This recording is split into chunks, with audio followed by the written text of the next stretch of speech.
NET Educação está no ar. Em pauta, a discriminação racial. Mas existe a discriminação racial na sala de aula e, por incrível que pareça, e aí a gente pode acompanhar até algumas coisas divulgadas na imprensa, tanto no ensino básico como até no ensino superior. E um seminário sobre tecnologia e educação. E aqui a essência das tecnologias tem muito pouco que ver com as tecnologias. Tem que ver com os aspectos sociais e humanos.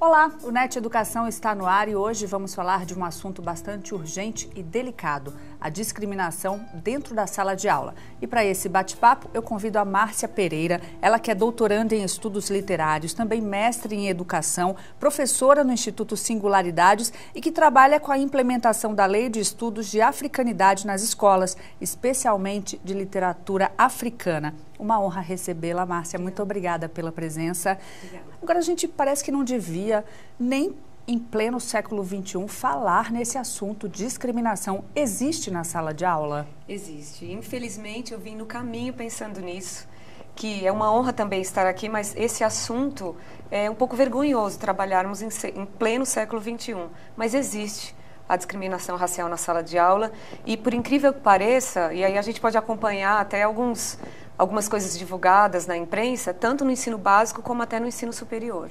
Como é que é o bullying, é a ofensa do aluno porque é branco, porque é negro, porque, enfim, como é que é essa discriminação no dia a dia que você presencia? São ofensas, de modo geral, e aí eu não preciso citá-las, que eu acho que, infelizmente, também nós já sabemos, mas eu diria que esse atrelamento à marginalidade.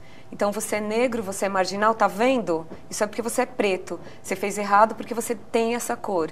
Então, existe esse apontamento. Então, parece que ele está sempre no centro das coisas erradas e eles sofrem esse bullying por conta disso. De onde vem esse preconceito? É dos pais? É de casa? Chega de casa com um conceito já formado, com um pré-conceito formado e na sala de aula ele exacerba? Sim, existe, pelo menos na área da educação, uma discussão muito ampla em relação a isso. E aí nós podemos até citar, tem uma frase do Mandela que é maravilhosa, que ele disse: nenhuma criança nasce odiando ninguém por conta da sua cor. Então, se ela aprende a odiar por meio das suas relações sociais, ela pode também aprender a amar. Então, pode vir da família, pode vir do convívio social, mas quando chega na escola, para nós, professores, a escola é o local, e aí nós podemos até citar documentos educacionais como LDB, PCNs, onde dizem que na escola nós devemos formar um aluno como cidadão crítico para viver na sociedade.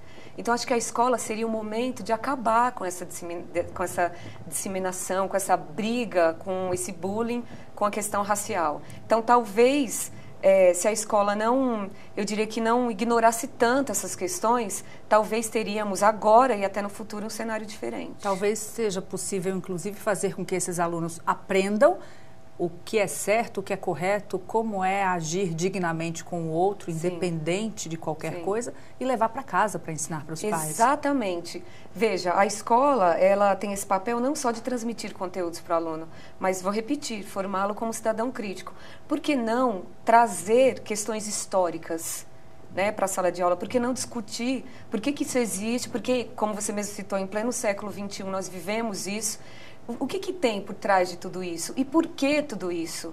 E veja que essas questões históricas nós temos presentes até o dia de hoje, infelizmente, porque esta semana, inclusive, saiu uma notícia que, se eu não me engano, a FUVEST, inclusive, divulgou que em 6 dos 10 cursos mais concorridos, não tem um calouro que entrou agora negro. Não tem. Nossa, que então, sério? vejam que veja que acompanha na infância, lá naquele bullying, e na graduação ele não entra, e aí o futuro profissional dele também, como vai ser? Então a questão é muito maior, muito mais ampla do que a gente imagina. E o número de educadores negros aumentou? Como é que está essa questão? Não, eu não vou falar aqui de empiria, mas também vou falar dos dados que nós temos. Como eu trabalho na área da educação no ensino superior, Eu costumo sempre observar, por exemplo, quando eu entro na sala de aula, o número de mestres e doutores, eu não tenho números agora, os percentuais, mas são baixíssimos, baixíssimos. Mas só de olhar para a sala dos professores, para a sala de aula, é claramente perceptível. E veja, dados do IBGE de 2010, nós temos que 50,7% da população brasileira é constituída por negros. Então tem alguma coisa errada, uma disparidade muito absurda. E isso, os que se declaram, porque nós fizemos uma pesquisa de 3 anos para acompanhar questões do preconceito racial em sala de aula, em sociedade, etc. Nós acompanhamos algumas pessoas que fazem pesquisa de escala de cor e tem gente que é negra e não se declara, porque ela tem vergonha. Então tem um problema de identidade aí, quando ela nega a própria cor. Então, isso pode vir de casa, pode vir da escola e é o reflexo do preconceito que ela sofre na vida dela. Olha, Márcia, eu conversei por Skype com a Priscila, que é uma professora do Rio de Janeiro, que luta contra a discriminação. Ela tem um filho, né, adotivo e vai contar pra gente uma experiência que aconteceu com ela bastante complicada. Vamos acompanhar.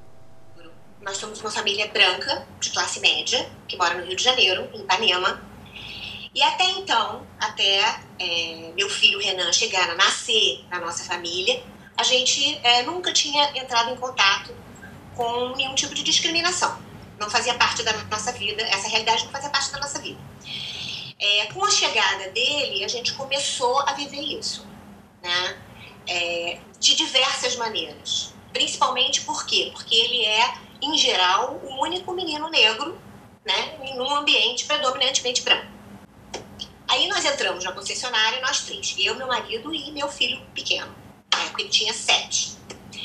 E aí, enfim, eles têm um loungezinho na concessionária, ele entrou e ficou vendo o desenho animado, um lounge para as crianças ficarem enquanto os pais estão no salão vendo os carros. Aí ele ficou vendo, o vendedor se aproximou, falou conosco e tal, e quando ele viu o vendedor se aproximando, mostrando o carro para o pai, ele veio, né? E se colocou entre o vendedor, meu marido e eu. Quando ele chegou, se aproximou, o vendedor falou, sai daqui, sai da loja, isso não é lugar para você. E aí ele ainda continuou, esses meninos pedem dinheiro, atrapalham nossos clientes, como se desculpando com a gente, né, da presença dele ali na loja. Aí foi aí que meu marido, a gente tem, uma sensação, você experimentar a discriminação na pele de um filho talvez mais doído do que experimentar na sua, né? E aí meu marido só disse, ele é nosso filho. Não tô entendendo o que você tá fazendo, ele é nosso filho. A gente saiu, ficou aquele constrangimento, ele meio que foi atrás da gente, enfim, nós pegamos o carro e fomos pro nosso compromisso. É um tema que afeta a vida de muita gente, né, na verdade. 50,7% dos brasileiros são negros ou pardos, segundo o censo de 2010. Nós estamos em 2015. Então, nós estamos falando da maioria da população brasileira. Então tá aí, tá dado o recado da Priscila. Agora, Márcia, é muito sério quando você mencionou que as pessoas que são negras muitas vezes omitem essa questão num formulário, não assumem sua cor, não assumem que são negras. E por que isso acontece? Como é que é possível trabalhar essa pessoa para que haja uma aceitação maior?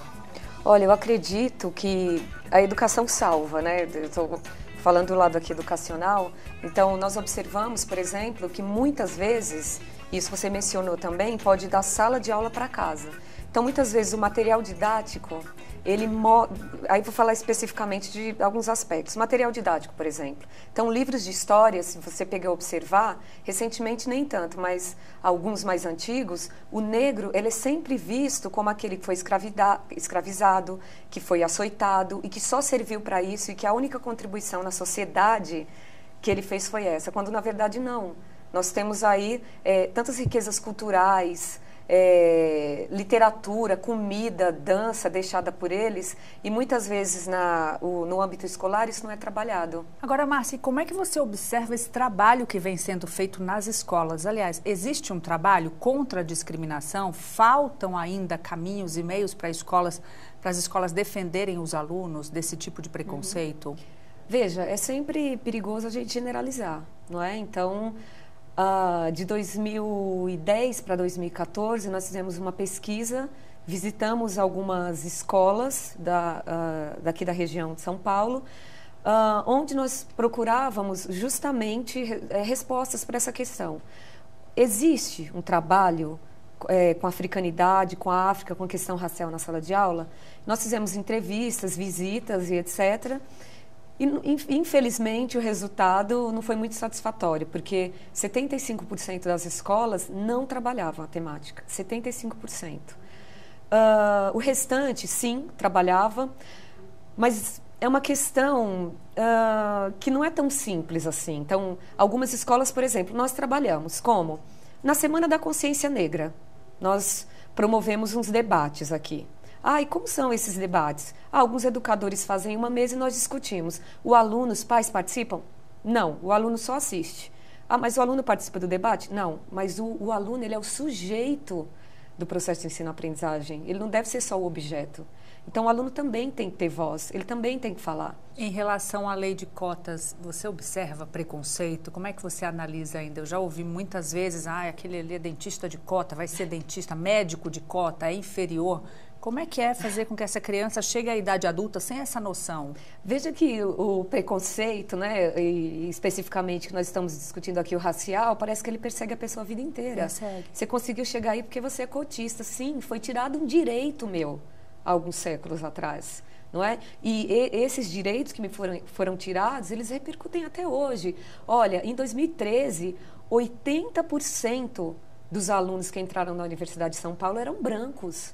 80%, sendo que mais da metade da nossa população é constituída por negros. Então, nós temos números. Alguma coisa está errada. Então, eu não estou falando só de empiria, aqui nesse estúdio não tem nenhum negro, mas nós temos dados. Na Universidade de São Paulo, que é uma das melhores universidades do mundo, não tem. Como ele vai entrar lá? Por meio da cota. Não é? Por que não? É um direito dele.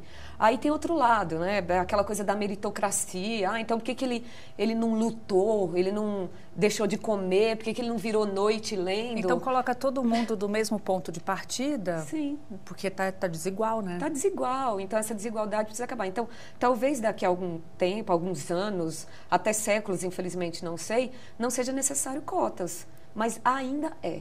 Márcia, queria agradecer a tua presença, esse bate-papo super esclarecedor, e fica o espaço para as considerações finais.